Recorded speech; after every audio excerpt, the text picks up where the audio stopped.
నిన్నటి తరం super stars అందరూ ఇప్పుడు బిగ్ స్క్రీన్ నుండి స్మాల్ స్క్రీన్ వైపు ఇంట్రెస్ట్ చూపిస్తున్నారు. టీవీ ప్రోగ్రామ్స్ తో ఆడియన్స్ కి బాగా దగ్గర కావచ్చనేమో. అంతేకాదు ఒక సాలిడ్ రెమ్యునరేషన్ కూడా మూటగట్టుకోవచ్చని అనుకుంటున్నారు కాబోలు. ఆద్యుడు బిగ్ బి అమితాబ్ తో మొదలుపెట్టిన ఈ సాంప్రదాయాన్ని తరువాత షారుఖ్, ఆమిర్, సల్మాన్లు, తెలుగులో అయితే మన నాగార్జున, చివరకు చిరంజీవి కూడా టీవీ బాటలోనే పయనించారు. వీళ్ళందరూ స్మాల్ స్క్రీన్ ని రాణించే ప్రయత్నమే చేస్తున్నారు. ఇప్పుడు తమిళనాడులో మహానటుడు కమల్ హాసన్ టీవీలో ఓ షోని హోస్ట్ చేయబోతున్నారని మాటలు వినిపిస్తున్నాయి. హిందీలో బాగా పాపులారిటీని సంపాదించుకున్న బిగ్ బాస్ ఇప్పుడు ఒక తమిళ ఛానల్లో ఆయన హోస్ట్ చేస్తారట.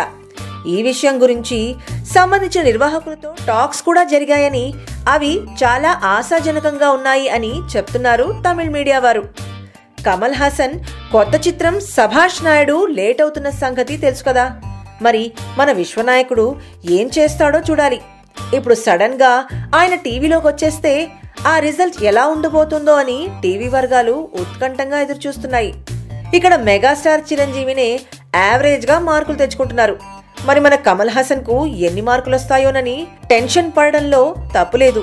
సో త్వరలో మనం బిగ్ బాస్ తమిళ్లో చూడబోతున్నామన్నమాట. మరి అందులో పార్టిసిపెంట్స్ ఎవరుండబోతారో వేచి చూద్దాం.